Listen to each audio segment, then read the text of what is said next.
नमो नमः छात्रा, मैं डॉक्टर प्रदीप आचार्य और आज हम सब मिलकर के त्रैमासिक परीक्षा की अपेक्षा से क्लास पढ़ने वाले हैं।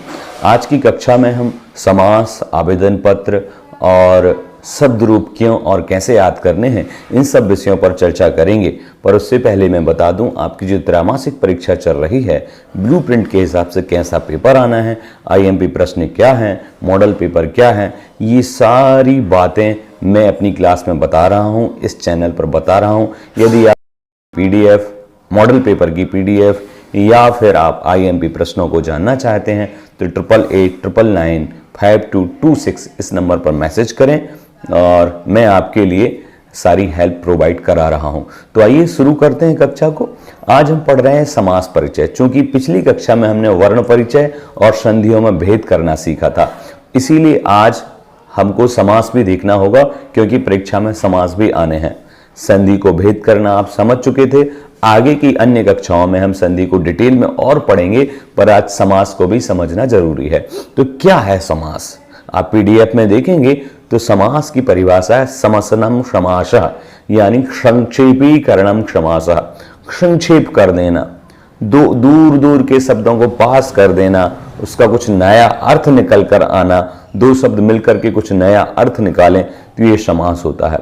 प्यारे बच्चों, दो शब्दों में अगर समास है तो जरूरी नहीं है कि संधि ना हो, संधि भी हो सकती है और समास भी हो सकता है एक साथ।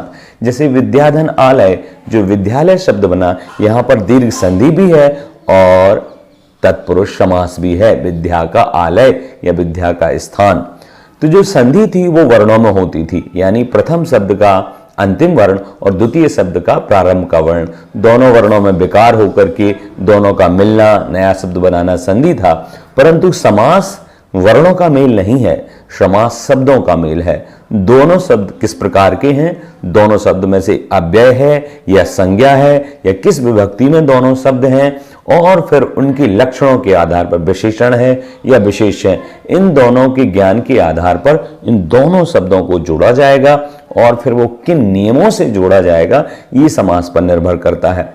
तो नॉर्मली हमने ये समझा कि समास का शाब्दिक अर्थ होता है संक्षेप, शॉर्ट में कर देना, यानी दो या दो से अधिक शब्दों के मिलने से जो मुख्यतया नया और संक्षिप्त रूप बनता है वह समास कहलाता है। ये तो स्पष्ट हो गया कि समास मतलब संक्षेप करना, दो या दो से अधिक शब्दों का मिलकर एक साथ आना समास कहलाता है। अब समास में दो शब्द तो होंगे बच्चों, तो दो शब्द में पहला शब्द अव्यय भी हो सकता है, संज्ञा भी हो सकता है, या पहला शब्द विशेष हो सकता है, विशेषण हो सकता है, उपमान हो सकता है, उपमेय हो सकता है, या फिर संख्या भी हो सकता है पहला शब्द। इस प्रकार से शब्द कई प्रकार का होता है, इसी कारण से समास के भेद भी कई बनेंगे।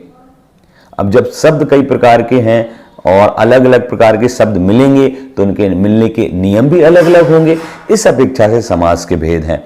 अब आपको सिंपल में बता देता हूं, संस्कृत की अगर बड़ी पुस्तकों से आप पढ़ोगे तो आपको 5 समास पढ़ने को मिलेंगे, और बिल्कुल सामान्य स्तर की पुस्तक से पढ़ोगे तो आपको 6 समास मिलने को मिलेंगे। पर आपकी 10वीं में 4 समास बताए गए हैं।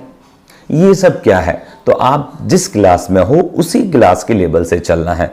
तो मुख्यतः समास के आपकी क्लास में 4 भेद बताए हैं, और जो 6 भेद होते हैं ना, उसी एक भेद, जैसे पहला भेद समास का है अव्ययी भाव और दूसरा भेद है तत्पुरुष समास, तो तत्पुरुष समास के ही 2 भेद हो जाते हैं अंदर, कर्मधारय और समास, द्विगु समास, तो कर्मधारय और द्विगु, ये दोनों समास तत्पुरुष के ही अंतर्गत आते हैं।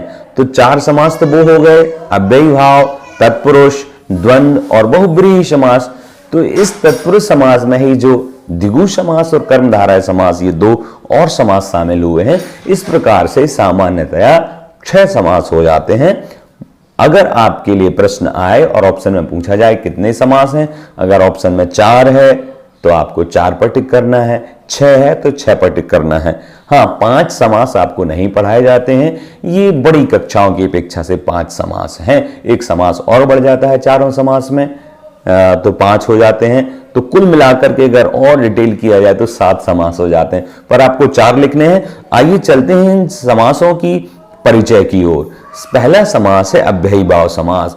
क्या है अव्ययी भाव समास?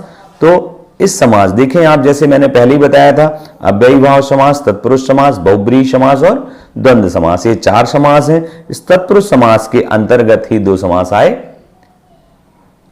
द्विगु समास और कर्मधारय समास। अब चूंकि हमें अव्ययी भाव समास समझना है कि अव्ययी भाव समास क्या है, तो अव्ययी भाव समास में 2 शब्द होंगे, किसी भी समास में 2 शब्द होंगे। तो अव्ययी भाव समास में दोनों कौन कौन से शब्द होंगे, तो ये आप आंख बंद करके याद कर लीजिए। अव्ययी भाव जैसा नाम है वैसे ही इस समास का लक्षण है, पहला पद अव्ययी होगा। 2 शब्द होंगे, उन शब्द को पद भी कहते हैं या पदार्थ भी कहते हैं। तो पहला पद, पहला पदार्थ या पहला शब्द अव्यय ही होगा। कौन से समास में? अव्ययी भाव समास में। और पहला शब्द अव्यय होता है और उस पहले ही शब्द की प्रधानता होती है। मतलब इस समास में पहला शब्द ही प्रधान होता है। मतलब आप कहोगे सर 2 लोग हैं, दोनों लोग में मॉनिटरिंग कौन करेगा, मुख्यतः किसकी बात मानी जाएगी, बड़ा सा कौन सा शब्द होगा? तो कहा 2 शब्द अव्ययी भाव समास में है, उसमें प्रधान शब्द जो होगा वो पूर्व पदार्थ प्रधान होगा, अर्थात पहले शब्द की मुख्यता होगी, जिसे संस्कृत में कहते हैं पूर्व पदार्थ प्रधान अव्ययी भावा। आपके लिए परीक्षा में आ जाए पूर्व पदार्थ प्रधान खाली स्थान, तो आप लिख सकते हैं कि पहला पदार्थ यानी पद यानी शब्द जिसमें प्रधान होता है वो अव्ययी भाव समास है।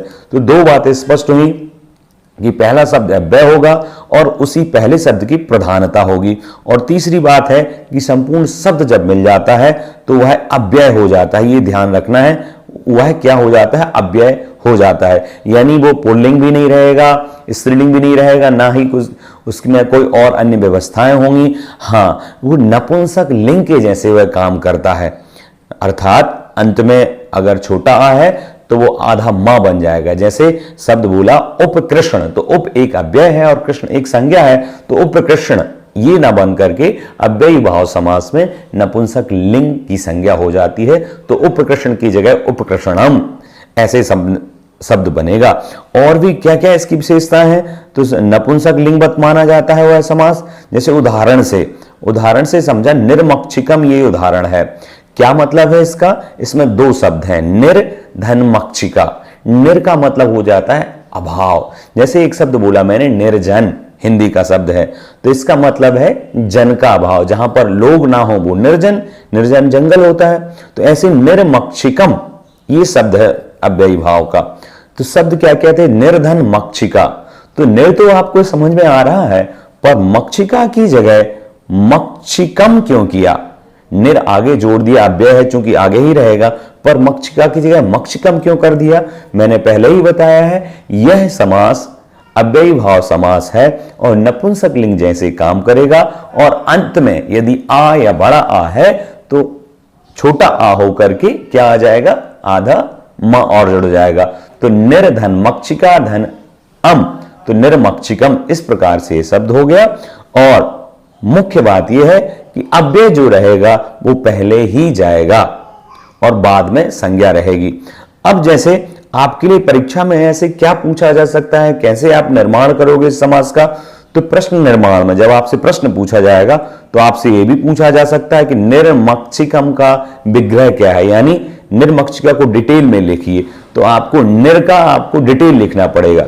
निर शब्द का प्रयोग आपने क्यों किया, इसका उपयोग क्या है? तो निर शब्द का प्रयोग हुआ अभाव के लिए, तो आपको लिखना पड़ेगा मक्खियों का या मक्षिकाओं का अभाव।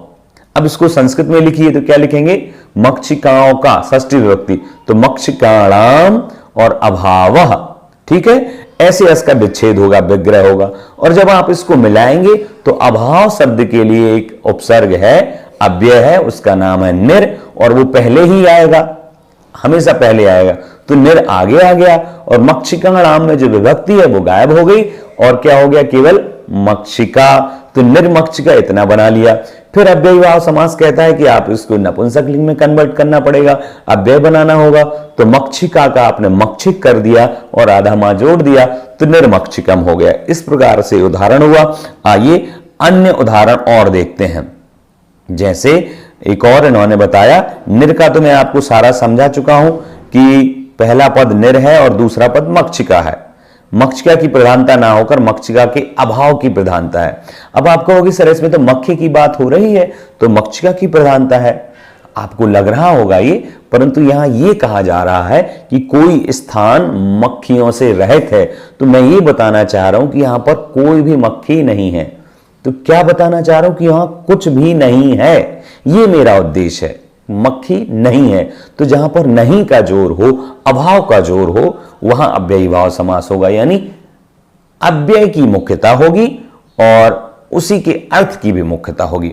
ठीक है, अन्य उदाहरण से और समझते हैं तो आपको स्पष्ट समझ में आएगा। जैसे समझते हैं सामासिक शब्द और उसका समास विग्रह और फिर विश्लेषण।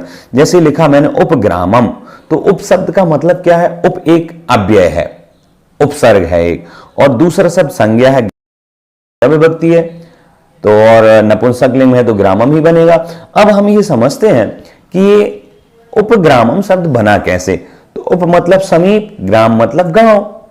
अब इसका विग्रह करें तो गांव के समीप हिंदी होगी, संस्कृत क्या होगी? ग्रामस्य समीपे, अर्थात गांव के समीप में। यहां पर मुख्यता किसकी है, प्रधानता किसकी है, गांव की या समीप की? तो जैसे आपसे पूछा कि आप कहां रहते हैं तो आप बोलेंगे गांव के समीप रहता हूं। तो यहां पर आप ये बताना चाह रहे हैं कि मैं समीप रहता हूं, गांव में नहीं रहता हूं। तो ये समीप की मुख्यता हो गई। इस अपेक्षा से समीप के लिए जो शब्द प्रयोग होगा वो होगा उप। अब आप कहेंगे सर समीप ही क्यों प्रयोग नहीं कर सकते, या मक्षिका निर्मक्षिकम में जो निर उपयोग किया था वहां पर अभाव शब्द का प्रयोग क्यों नहीं किया? तो ये स्पष्ट समझ लें प्यारे बच्चों, अभाव शब्द के लिए निर का ही प्रयोग होगा क्योंकि यह अव्ययी भाव समास है और यहां पर पहला शब्द अव्यय ही होना चाहिए, और अभाव के लिए एक अव्यय है निर, तो हमने अभाव की जगह निर प्रयोग किया और वो निर आ गया।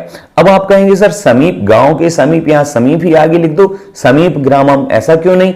बोले समीप के लिए उपसर्ग है या अव्यय है उप, तो आपको उप का ही प्रयोग करना पड़ेगा। उप आगे लिखा और आपने ग्राम लिखा।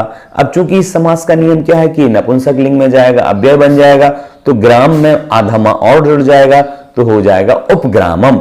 जब आप इसका विच्छेद करोगे तो कैसे करोगे? ग्रामस्य समीपे। अब आप कहोगे सर ये हमें कैसे याद रहेगा? तो ये आपको कैसे याद करना है, जैसे उप का मतलब पता होना चाहिए कि समीप है, और समीप शब्द के साथ निश्चित षष्ठी विभक्ति आती है। तो आपने सबसे पहले विग्रह में लिखा ग्रामस्य, षष्ठी विभक्ति कर दी और समीपे कर दिया। तो आपको उपसर्ग और उपसर्ग का मतलब पता होना चाहिए और वह उपसर्ग पहले आएगा, पर जब उसका विच्छेद करेंगे तो उपसर्ग अपने अर्थ में बदलेगा और उस उपसर्ग के अर्थ के साथ जो विभक्ति आनी है वही आएगी। जैसे उपग्राम में हुआ कि उप शब्द समीप के अर्थ में आता है और समीप शब्द में के साथ षष्ठी विभक्ति का प्रयोग होता है, इसलिए ग्राम में षष्ठी विभक्ति का प्रयोग हुआ। और उदाहरण देखते हैं, जैसे ये लिखा निर्जनम, जनानाम अभावः। अब आप कहोगे सर ये समझ नहीं आया, वही मक्खियों का अभाव, अच्छा मक्षिकाणाम अभावः। अब अभाव शब्द के लिए कौन सा अव्यय है, कौन सा उपसर्ग है? निर। तो निर को हमने आगे लिखा और जन और जोड़ दिया तो निर्जन हो गया। अब चूंकि नपुंसक लिंग में बनाना है तो निर्जनम हो गया। विच्छेद कैसे करेंगे? तो निर का अर्थ है अभाव, तो अभाव हमने लिखा, फिर कहा अभाव के साथ कौन सी विभक्ति होती है? तो षष्ठी। तो जन शब्द में हमने षष्ठी विभक्ति कर दी। जब आप विच्छेद करेंगे तो उपसर्ग या जो आगे आने वाला अव्यय है उसका जो मतलब है वो तो पीछे आ जाएगा, और जो मूल शब्द संज्ञा है जो बाद में शब्द था समास के वह पहले आ जाएगा। और उसमें विभक्ति कौन सी होगी? उसमें विभक्ति होगी अव्यय के अनुसार। अव्यय का जो अर्थ है, मान लो निर अव्यय का अर्थ है अभाव, और अभाव के साथ जो विभक्ति होती है वही विभक्ति उस शब्द में होगी। तो अभाव के साथ षष्ठी विभक्ति होती है तो जनानाम अभावः, तो अभाव के लिए आ गया निर और जनानाम का हो गया जन, विभक्ति लोप हो गया तो निर्जन, कुल मिलाकर निर्जन शब्द बना और नपुंसकलिंग बना दिया तो निर्जनम बन गया। यहां पर किसकी प्रधानता है? अभाव की प्रधानता है। अगला जैसे अनुरथम। अब यहां पर दो शब्द अनु और रथम। अनु शब्द का अर्थ प्रयोग होता है पश्चात या बाद के अर्थ में। अनु का मतलब जैसे बाद में आइए, मेरे बाद आइए, तो महामनु। तो अनु पश्चात के लिए प्रयोग हुआ, और रथम अर्थात रथ, तो रथ के बाद, ये इसका मूल अर्थ है। अब बोले बाद के लिए संस्कृत बोलते हैं पश्चात, और पश्चात के साथ कौन सी विभक्ति होती है? षष्ठी विभक्ति होती है। तो जब हम विच्छेद करेंगे बेटा तो अनु का तो हो जाएगा पश्चात, विच्छेद करते समय पश्चात लिखा, और उसके पहले हमें रथ की विभक्ति लिखनी है तो पश्चात के साथ षष्ठी विभक्ति आती है तो रथ का हो जाएगा रथस्य, तो अनु रथस्य हो गया, रथस्य पश्चात। ऐसे ही गृहम प्रति, तो हमने गृहम प्रति, अब इसमें प्रत्येक घर ये अर्थ निकालना है, तो इसका प्रति शब्द लग जाए पहले तो इसका घर, घर के प्रति, तो गृहम, गृहम प्रति, घर, घर के प्रति। भिक्षा मांगने गए, बोले हम प्रति गृहम गए थे, यानी प्रत्येक घर में गए थे, घर घर गए थे, तो गृहम गृहम प्रति, ऐसा इसका विच्छेद होगा। सचक्रम, सचक्रम मतलब स धन चक्रम, यहां पर दो शब्द हैं। अब यहां पर चूंकि शब्द सह था, सह का केवल बचा सा, यह सहित का केवल बचा सा, तो इसका जब विच्छेद करेंगे तो होगा चक्र के साथ। सचक्रम का मतलब क्या है? चक्र के साथ, यह चक्र से सहित, और जब सहित या साथ आता है तो तृतीय विभक्ति होनी चाहिए, तो हमने सा का सहितम लिखा और चक्र लिखा आगे, तो चक्र में तृतीय विभक्ति कर दी। देखो चक्रेण सहितम, क्योंकि सा का मतलब है सहितम और कह रहे हैं कि चक्रेण सहितम के साथ होती तृतीय विभक्ति, तो चक्र में कौन सी विभक्ति कर दी? तृतीय विभक्ति कर दी। इस प्रकार से चक्रेण सहितम बन गया और यहां सहित की प्रधानता हुई। फिर आया यथाशक्ति, तो यथा का प्रयोग होता है कि जितनी आप में शक्ति उतना काम करना, यथा का मतलब जैसा वैसा, तो इसके लिए विच्छेद करेंगे तो क्या होगा? तो यथा का विच्छेद करते समय, अर्थ करते समय यथा का मतलब निकलता है अनतिक्रम्य। अनतिक्रम्य का मतलब है जितनी आपकी सीमा है, यथा मतलब सीमा, कि भाई मेरी सीमा 2 किलोमीटर तक चलने की है तो आप उतना ही चलिए, उससे आगे चलेंगे तो आपको परेशानी होगी, तो कहा यथा। अब क्या यथा? अब किसी में भी जोड़ सकते हैं शक्ति की, तो यथाशक्ति, यथा धनम, यथा ज्ञानम, इस प्रकार से सीमा जब बताई जाए कि आपकी जितनी सीमा हो तो आप आगे यथा लगा सकते हैं और शब्द जोड़ के नपुंसकलिंग में कन्वर्ट कर सकते हैं। अब आप कहोगे सर कि यहां पर तो शक्ति ज्यों का त्यों है, यहां पर आधा मां क्यों नहीं आया? तो जहां पर छोटा आ या बड़ा आ अंत में हो वहां आधा मां जुड़ेगा, और जहां पर ई हो तो जैसा है वैसा का वैसा रहेगा, बस वो अव्यय बन जाएगा। इस प्रकार से इसमें सीमा की प्रधानता है। तो आपको अव्ययी भाव समास से ये तो समझ में आ गया होगा कि पहला जो शब्द है वो अव्यय ही रहेगा, अंत में नपुंसकलिंग रहेगा और अव्यय के अर्थ की प्रधानता रहेगी। अव्यय का अर्थ आपको याद करना होगा, और जो दूसरा शब्द रहेगा उसमें कोई भी विभक्ति लगाकर आपको अर्थ निकालना होगा। इस प्रकार हमने अव्ययी भाव समास देखा। अब दूसरा समास जो है वो है तत्पुरुष समास। जैसे अव्ययी भाव समास में पूर्व पदार्थ यानी पहले शब्द की प्रधानता थी, वैसे ही तत्पुरुष समास में उत्तर पदार्थ प्रधान है। उत्तर पदार्थ प्रधान मतलब दूसरे पद की प्रधानता है, अन्य पद की प्रधानता है, और इसमें पहला पद विशेषण का कार्य करता है। मतलब जो दो शब्द रहेंगे उसमें दूसरा शब्द मुख्य रहेगा और जो पहला शब्द है वो केवल विशेषता बताएगा। जैसे मैंने बोला राम बाग, तो यहां पर मैं राम की बात कर रहा हूं या बाग की बात कर रहा हूं? बताइए। यहां पर मैं बात कर रहा हूं बाग की, और उस बाग या उस बगीचे की विशेषता है कि वो राम का है। तो जो राम है यहां राम की बात नहीं है, राम तो केवल विशेषता बताने के लिए है। जैसे एक और उदाहरण समझते हैं, राजपुरुष, तो यहां पर पुरुष की विशेषता है। तत्पुरुष समास में किसकी विशेषता रहती है? दूसरे शब्द की। तो पुरुष की विशेषता क्या मतलब? यहां पर मैं राजा की बात नहीं कर रहा हूं, मैं बात कर रहा हूं पुरुष की, और वो पुरुष की विशेषता क्या है? वो कि वो राजा का पुरुष है। तो जो पहला शब्द तत्पुरुष समास में है वो बताता है विशेषता, और जो दूसरा शब्द है उसकी होती है मुख्यता। तो पुरुष की बात हो रही है या बाग की बात हो रही है, तो राम बाग में राम विशेषता बता रहा है और राज पुरुष में राज विशेषता बता रहा है, और बात हो रही है पुरुष की। तो ऐसा तत्पुरुष समास होगा। याद रखना है कि तत्पुरुष समास में उत्तर पद यानी दूसरे पद की प्रधानता होगी, और जो पहला शब्द है राम या राज यह बताएंगे विशेषता। और कहा समस्त पद में पूर्व पद की विभक्ति का लोप हो जाता है, और जो पहला शब्द है उसमें द्वितीय विभक्ति, तृतीय विभक्ति, चतुर्थी विभक्ति, पंचमी विभक्ति, षष्ठी विभक्ति, सप्तमी विभक्ति, कोई भी विभक्ति हो जाएगी।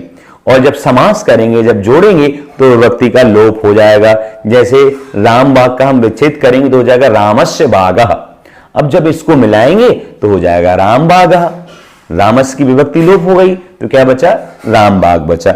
इस प्रकार से इसमें पहले पद की मुख्यता ना होकर दूसरे पद की मुख्यता है, और पहले पद का काम है विशेषण बनना, और उस विशेषण में जो भी विभक्ति होगी उसका लोप हो जाएगा। जैसे आप ये उदाहरण देख ही रहे हैं, रामस्य पुत्रः, राम पुत्रः का उदाहरण देख लीजिए। तो यहां पर राम पुत्र में किसकी बात हो रही? राम के पुत्र की, ना कि राम की। तो यहां पर राम क्या है? एक विशेषता बता रहा है बस। तो पहले शब्द में जो द्वितीय से लेकर सप्तमी तक विभक्ति रहेगी उसका लोप होकर समास बनेगा। तो रामस्य पुत्रः का बन गया रामपुत्र। विभक्ति का लोप हो जाता है जो पहले शब्द में थी। ठीक है, अन्य उदाहरण से समझते हैं। जैसे क्या है? ग्रामगतः, मतलब इसका क्या मतलब है? गांव को गया। तो को के लिए द्वितीय व्यक्ति का प्रयोग होता है, तो ग्रामम गतः कर दिया। अब इसका समास करो, इसका मतलब है गांव को गया। तो यहां ये बात बताना चाह रहे हैं कि गया, यहां गांव की बात नहीं है, मुख्यतः इसकी गया। तो जो गया है वो कहां गया है, जाने की विशेषता क्या है? तो बोले गांव गया है। तो गांव में विभक्ति चलेगी और ये विशेषता का काम करेगा, और जब हम समास करेंगे तो विभक्ति का लोप हो जाएगा। अब आप कहेंगे विभक्ति का लोप क्यों कर रहे हैं? समास का मतलब ही है कि जो बड़ा शब्द है उसका लोप कर देना, जो बड़ा शब्द उसको शॉर्ट बना देना। शॉर्ट कैसे बनाएंगे? तो जो बीच में विभक्तियां आ रही हैं उनको नष्ट कर देंगे, उनको हटा देंगे, तो पूरा शब्द बन जाएगा। तो ऐसे ही ग्रामम गता का बन गया ग्रामगतः। दूसरा शब्द है शरणागतः, यानी शरण को आया। तो यहां पर बात हो रही आने की। कहां आया, कैसे आया? बोले शरण में आया या शरण को आया, इसलिए शरण में द्वितीय विभक्ति, समास करेंगे तो शरणागतः हो जाएगा। जैसे एक और सरल उदाहरण से समझते हैं। जैसे मैं व्यक्ति हूं देशभक्त, तो यहां पर देश की बात नहीं हो रही, यहां पर बात हो रही है मेरी भक्ति की, या मैं भक्त हूं तो मेरी बात हो रही है। तो देशभक्तः यानी देशस्य भक्तः, देश का भक्त। समास करते समय का लोप हो जाएगा, यानी का में षष्ठी विभक्ति जो हुई देशस्य हो गया, उसका लोप हो गया तो देशभक्ता हो गया। इस प्रकार से अन्य उदाहरण आप देख सकते हैं। चूंकि आज हमें आपको आवेदन पत्र भी दिखाना है, इसलिए आइए आवेदन पत्र देखते हैं। आपकी परीक्षा में आवेदन पत्र भी आ सकता है। इसको कैसे लिखना है, कौन सा आवेदन पत्र आएगा, तो कैसी उसका प्रारूप होना चाहिए, इस पर हम डिस्कस करने वाले हैं। 2 मिनट में ही समझेंगे। अगर पेपर में आया रुग्णतायाः कारणात् या ज्वर कारणात् अवकाश प्राप्त प्रधानाचार्यं प्रति पत्रम लिखत, तो यहां पर प्राप्त की जगह अवकाशार्थम भी हो सकता है। अवकाश धन अर्थम में संधि कर दी, अवकाशार्थम प्रधानाचार्यं प्रति पत्रम लिखत। या फिर क्या हो सकता है? प्रधानाचार्यम की जगह हो सकता है प्राचार्यम प्रति, या फिर हो सकता है कक्षाचार्यम प्रति। ये आपको देखना है कि किसके लिए लिखना है। साथ ही साथ अवकाश किस कारण से लेना है, रुग्णता के कारण से या किसी और कारण से अवकाश लिखना है। या फिर हो सकता है अवकाश की जगह स्थानांतरण पत्र प्राप्त किए, ऐसा भी आवेदन आ सकता है। तो सभी आवेदन की शुरुआत सेवायाम से ही होगी, तो आपको सबसे पहले लिखना है सेवायाम। फिर उसके बाद आएगा, अगर प्रधानाचार्य को लिखने के लिए कहा है तो आप प्रधानाचार्य को लिखेंगे, यदि कक्षाचार्य को लिखने को कहा है तो आप कक्षाचार्य लिखेंगे, या जिसको लिखने कहा है वो लिखेंगे। और अंत में उसमें महोदयाः ऐसा जोड़ देंगे, बहुवचन करके, बड़ा या और विसर्ग, तो आपको कोई समस्या नहीं रहेगी। तो प्रधानाचार्य महोदया। यहां पर आप श्रीमंतः भी लिखेंगे तो और अच्छा रहेगा, तो श्रीमंतः प्रधानाचार्य महोदया। आगे विद्यालय का जो भी नाम अगर प्रश्न में दिया है तो वो लिखिए, नहीं तो अपने मन से विद्यालय का नाम लिखिएगा। और विद्यालय के नाम के तुरंत बाद शहर का नाम नहीं लिखना है, उसके नीचे वाली पंक्ति में शहर का नाम आएगा और शहर के नाम के बाद प्रदेश। इस प्रकार से प्रधानाचार्य, विद्यालय का नाम और शहर का नाम। फिर उसके बाद आएगा विषय, तो विषय में विषयः लिखने के बाद डैश लगाकर आप विषय कहां से देखकर लिखेंगे, प्रश्न में ही विषय दिया रहेगा। अवकाश प्राप्त्यै, या अवकाश की जगह लिख सकता है अवकाशार्थम, या फिर हो सकता है आपके स्थानांतरण प्राप्त्यै, स्थानांतरण पत्र प्राप्त्यै, या शुल्क मुक्त्यर्थम। जो भी यहां पर प्रश्न में रहेगा वही आपको यहां पर विषय में लिखना है। बस आवेदन पत्रम लिखिए या फिर निवेदन लिखिए, निवेदनम, दोनों की जगह आप कुछ भी लिख सकते हैं, आवेदन पत्रम या निवेदनम। आवेदन पत्रम ज्यादा अच्छा रहेगा। उसके बाद आप लिखेंगे मान्यवराः, बहुवचन में ही लिखेंगे, या फिर महोदया ही लिखेंगे। ऐसा इसलिए क्योंकि यदि मान्यवर आपको कक्षा शिक्षिका के लिए लिखने को कहा गया तो ये मान्यवरा दोनों में समान चलेगा। तो महोदया है, मान्यवरा, दोनों में से कोई एक लिखिए।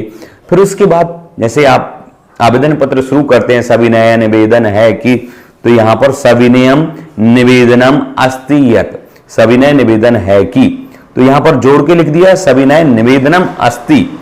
तो सविनय का सविनयम, बिंदी आ गई। बिंदी के बाद यदि स्वर हो तो बिंदी का आधा मां बन जाता है, और ना हो तो बिंदी ही रहती है। तो या के बाद जो बिंदी उसके बाद ना है, इसलिए उसका बिंदी ही बना। सविनय निवेदन है कि, क्या निवेदन है सविनय? अहम, मैं जब खुद की बात कर रहा हूं, मुझे छुट्टी चाहिए, तो मैं सिरो वेदनया पीड़ितः अस्मि, सिर की वेदना से। सिर की वेदना की जगह हो सकता है आप ज्वर से पीड़ित हो, तो सिर वेदना की जगह सब हटा करके केवल लिख दीजिए ज्वर, ज्वर पीड़ितः अस्मि, ज्वर पीड़िता को जोड़कर अस्मि। यहां पर अस्ति ना लिखें, अस्मि ही लिखें, तभी आपका नंबर मिलेंगे, नहीं तो गड़बड़ हो जाएगा। अस्ति दूसरे के लिए लिखते हैं, अस्मि मैं हूं। एतस्मात् कारणात्, इस कारण से, विद्यालयम आगंतुम, विद्यालय को आगंतुम समर्था, आगंतुम समर्था यहां पर ना लिखें, समर्थ नहीं हूं। या फिर यहां पर उन्होंने क्या किया, आगंतुम असमर्था, आगंतुम में मां हलंत रहता है पर उन्होंने पूरा लिखा है क्योंकि असमर्थ का आ उसमें मिल गया, तो आगंतुम असमर्था बन गया। तो आप ऐसा लिख, विद्यालय में आगंतुम समर्था नास्मि, या विद्यालय में आगंतुम असमर्था अस्मि। अतः प्रार्थे, इसलिए प्रार्थना करता हूं कि दिनद्वयस्य अवकाशम प्रदाय अनुग्रहम कुर्वन्तु भवन्तः। दिनद्वयस्य या एकस्य दिनस्य ऐसा भी लिख सकते हैं, अवकाशम प्रदाय या अवकाशम स्वीकुर्वन्तु, ऐसा लिख के बात समाप्त। अंत में आपको लिखना है धन्यवादाः, फिर उसके बाद भवताम विनीता शिष्या, यह प्रार्थी, या फिर भवदीयः ऐसा लिख सकते हैं। नाम आपको लिखना नहीं है, कब केवल क ख ग डालना है और कक्षा का नाम डाल देना है। इस प्रकार से अंत में सबसे आपको दिनांक डालनी है। ये हो गया आवेदन पत्र। अब मैं चाहता हूं कि आप शब्द रूप भी समझें, क्यों याद करना है, क्योंकि ये अपठित गद्यांश में भी आएंगे और सीधा शब्द रूप से भी आपसे परीक्षा में पूछे जाएंगे। तो आपके लिए एक मैम पढ़ा रहे हैं, उनको सुने 2 मिनट की कक्षा में। आज की कक्षा वहीं पर संपन्न हो जाएगी। और आखिर में संबोधन और 3 वचन, एक वचन, द्विवचन और बहुवचन। प्रत्येक शब्द रूप में 7 विभक्तियां और 3 वचन होते हैं। हमें विभक्तियां याद करना जरूरी क्यों होता है? आइए एक उदाहरण के माध्यम से समझते हैं। जैसे मैं वायुयान से जाती हूँ, तो संस्कृत में मैं के लिए अहम वर्ड है, जाती हूँ के लिए गच्छामि और वायुयान के लिए वायुयानम, लेकिन से के लिए कोई स्पेसिफिक वर्ड नहीं है। तो इसका सेंटेंस बनेगा अहम वायुयानेन गच्छामि। जैसे राम शब्द में तृतीय विभक्ति एक वचन में होता है रामेन, वैसे ही वायुयानेन, अहम वायुयानेन गच्छामि, मैं वायुयान से जाती हूँ। आइए हम सब राम शब्द के रूप याद करते हैं। पहले एक बार ऐसे ही पढ़ेंगे, फिर गा के पढ़ेंगे। रामः रामौ रामाः, रामं रामौ रामान, रामेण रामाभ्याम रामैः, रामाय रामाभ्याम रामेभ्यः, रामात् रामाभ्याम रामेभ्यः, रामस्य रामयो रामाणाम, रामे रामयो रामेषु।